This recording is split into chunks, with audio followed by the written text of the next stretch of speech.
All right, welcome to day 58 of our Read Through the Bible for 2019. We're in Deuteronomy chapter 10. We're going to be in 10 through 12.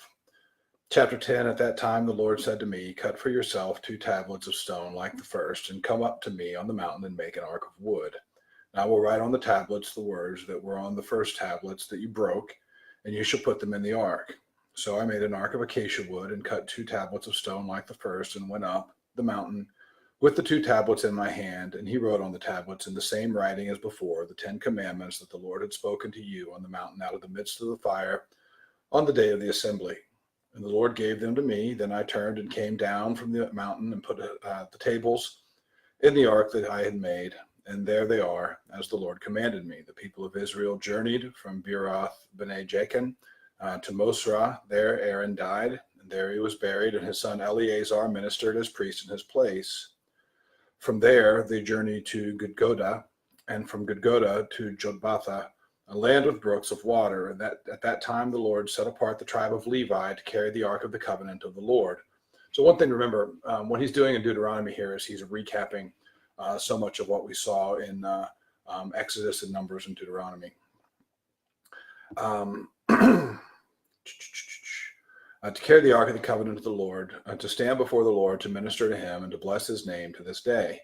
Therefore Levi has no portion or inheritance with his brothers. The Lord is his inheritance, as the Lord your God said to him. I myself stayed on the mountain, as at the first time, 40 days and 40 nights, and the Lord listened to me that time also. The Lord was unwilling to destroy you, and the Lord said to me, arise, go on your journey at the head of the people, so that they may go in and possess the land which I swore to their fathers to give them. And now, Israel, what does the Lord your God require of you? But to fear the Lord your God, to walk in all his ways, to love him, and to serve the Lord your God with all your heart and with all your soul, and to keep the commandments and statutes of the Lord, which I am commanding you today for your good. Behold, to the Lord your God belong heaven and the heaven of heavens, the earth with all that is in it. Yet the Lord set his heart in love on your fathers and chose their offspring after them, you above all peoples, as you are this day. Circumcise, therefore, the foreskin of your heart, and be no longer stubborn, for the Lord your God is God of gods and Lord of lords, the great, the mighty, and the awesome God, who is not partial and takes no bribe. He executes justice for the fatherless and the widow, and loves the sojourner, giving him food and clothing. Love the sojourner, therefore, for you were sojourners in the land of Egypt. You shall fear the Lord your God. You shall serve him and hold fast to him, and by his name you shall swear. He is your praise. He is your God, who has done for you these great and terrifying things that your eyes have seen. Your fathers went down to Egypt, 70 persons, and now the Lord your God has made you as numerous as the stars of heaven. Chapter 11.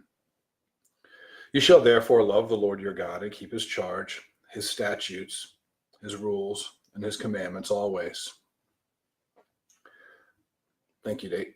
And consider today, since I am not speaking to your children who have not known or seen it, consider the discipline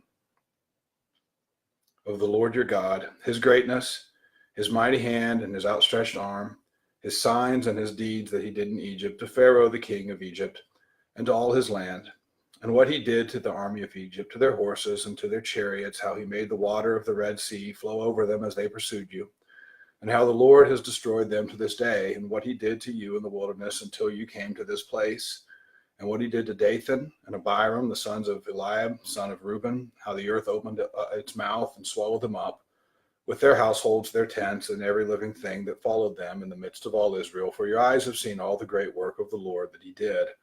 You shall therefore keep the whole commandment that I command you today, that you may be strong, and go in and take possession of the land that you are going over to possess, and that you may live long in the land that the Lord swore to your fathers to give to them and to their offspring, a land flowing with milk and honey. For the land that you are entering to take possession of it is not like the land of Egypt, from which you have come, where you sowed your seed and irrigated it like the garden of vegetables.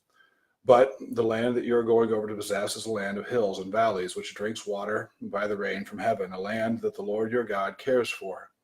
The eyes of the Lord your God are always upon it, from the beginning of the year to the end of the year.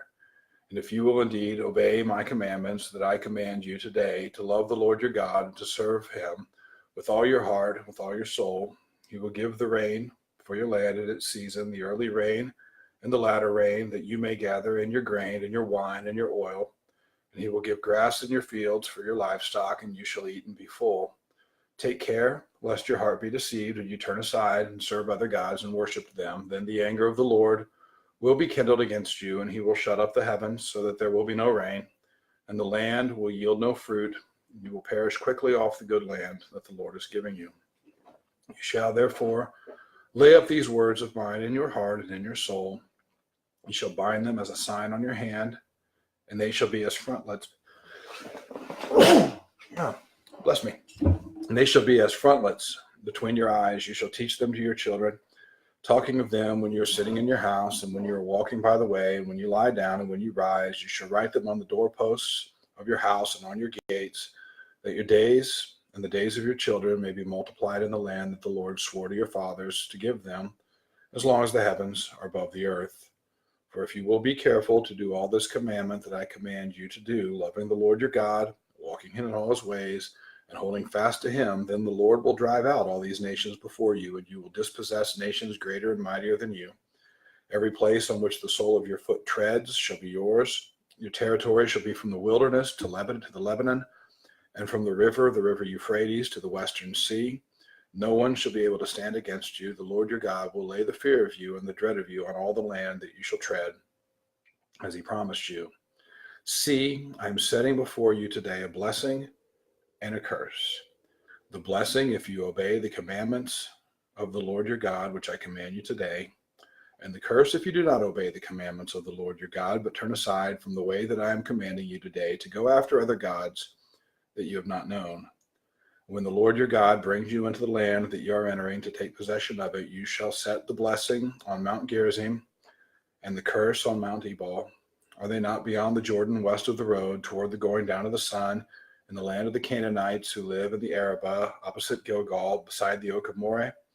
For you are to cross over the Jordan to go in to take possession of the land that the Lord your God is giving you. And when you possess it and live in it, you shall be careful to do all the statutes and the rules that I am setting before you today. Deuteronomy chapter 12. These are the statutes and rules that you shall be careful to do in the land of the Lord, the God of your fathers, has given you to possess, rather than the land that the Lord, the God of your fathers, has given you to possess. All the days that you live on the earth, you shall surely destroy all the places where the nations whom you shall dispossess served their gods, on the high mountains and on the hills and under every green tree. You shall tear down the altars and dash in pieces their pillars and burn their Asherim with fire. I'll pause there really quickly.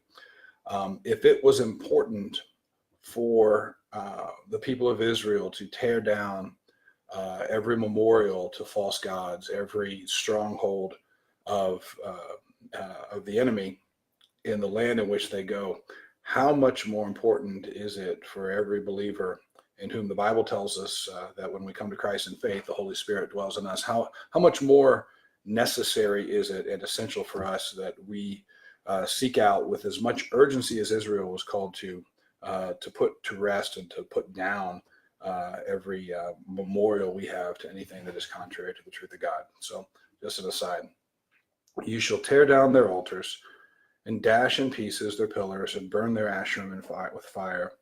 You shall chop down the carved images of their gods and destroy their name out of that place. You shall not worship the Lord your God in that way, but you shall seek the place that the Lord your God will choose out of all the tribes to put his name and make his habitation there. There you shall go, and there you shall bring your burnt offerings and your sacrifices, your tithes and the contribution that you present, your vow offerings, your free will offerings, and the firstborn of your herd and of your flock. And there you shall eat before the Lord your God, and you shall rejoice, you and your households, and all that you undertake, in which the Lord your God has blessed you.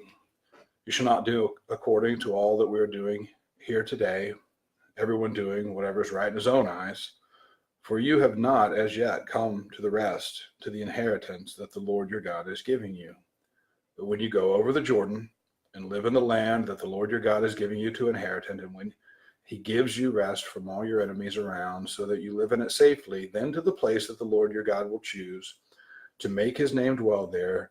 There you shall bring all that I command you, your burnt offerings and sacrifices, your tithes and the contribution that you present, and all your finest vow offerings that you vow to the Lord. And there you shall rejoice before the Lord your God, you and your sons and your daughters, your male servants and your female servants, and the Levite that is within your towns, since he has no portion or inheritance with you. Take care that you do not offer your burnt offerings at any place that you see, but at the place that the Lord will choose. In one of your tribes, there you shall offer your burnt offerings, and there you shall do all that I am commanding you. Obviously, he's pointing toward Jerusalem, eventually not yet revealed. However, you may slaughter and eat meat within any of your towns as much as you desire, according to the blessing of the Lord your God that he has given you. The unclean and the clean may eat of it, as of the gazelle and as of the deer. Only you shall not eat the blood, and you shall pour it out on the earth like water. You may not eat within your towns the tithe of your grain, or of your wine, or of your oil, or the firstborn of your herd, or of your flock, or any of your vow offerings that you vow, or your freewill offerings, or the contribution that you present, but you shall eat them before the Lord your God in the place that the Lord your God will choose. You and your son and your daughter, your male servant and your female servant, and the Levite who is within your towns. And you shall rejoice before the Lord your God in all that you undertake. Take care that you do not neglect the Levite as long as you live in your land. When the Lord your God enlarges your territory as he has promised you, and you say, I will eat meat because you crave meat, you may eat meat whenever you desire. If the place that the Lord your God will choose to put his name there is too far from you, then you may kill any of your herd or your flock, which the Lord has given you, as I have commanded you, and you may eat within your towns whenever you desire. Just as the gazelle or the deer is eaten, so you may eat of it. The unclean and the clean alike may eat it. Only be sure that you do not eat the blood, for the blood is the life, and you shall not eat the flesh, the life with the flesh. You shall not eat it. You shall pour it out on the earth like water. You shall not eat it, that all may go well with you and your children after you, when you do what is right in the sight of the Lord. But the holy things that are due from you and your vow offerings you shall take. And you shall go to the place that the Lord will choose, and your burnt offerings, and offer your burnt offerings, the flesh and the blood, on the altar of the Lord your God. The blood of your sacrifices shall be poured out on the altar of the Lord your God, but the flesh you may eat. Be careful to obey all these words that I command you, that it may go well with you and with your children after you forever, when you do what is good and right in the sight of the Lord your God.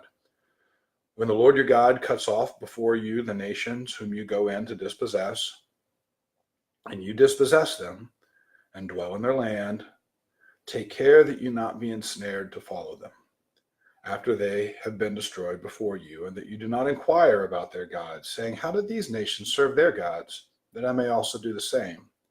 You shall not worship the Lord your God in that way, for every abominable thing that the Lord hates they have done for their gods, for they even burn their sons and their daughters in the fire to their gods. Everything that I command you, you shall be careful to do. You shall not add to it or take away from it. All right, one key principle there. That's it for today. But one key principle is we never add to or take away from the Word of God. God's Word stands alone. We don't have the authority to alter it. We see that command at the end of the book of the Revelation. Woe unto him who adds to or takes away from this book. And I see a theme throughout Scripture that would cause me to apply that to every other book as well. And so, we let God speak. I say let, as if we have any control or permission over him. God speaks. We receive it humbly. Sometimes we understand it. Sometimes we don't. Sometimes it doesn't sit right with us. We must recognize that the problem is always, always, always with us. Our interpretive problems are just that. They are our problems. And it's a joy to be able to come to the understandings along the way as we go. And so I look forward to tomorrow, day 59, and we will have completed 2 out of 12 months, albeit, one of the shortest months of the year, but I'm still counting it as 1/6 for purposes of our month counting. And we'll move right along. I look forward to getting to the New Testament with you guys sometime in October, but there's a lot of really good stuff here in the Old Testament that is foundational, and that when you read through the Bible a second time, if this is your first time through, when you get to this stuff, you'll see it and appreciate it more for what it is in light of the new, once you've gone through that. So we'll keep going. Look forward to seeing you guys tomorrow.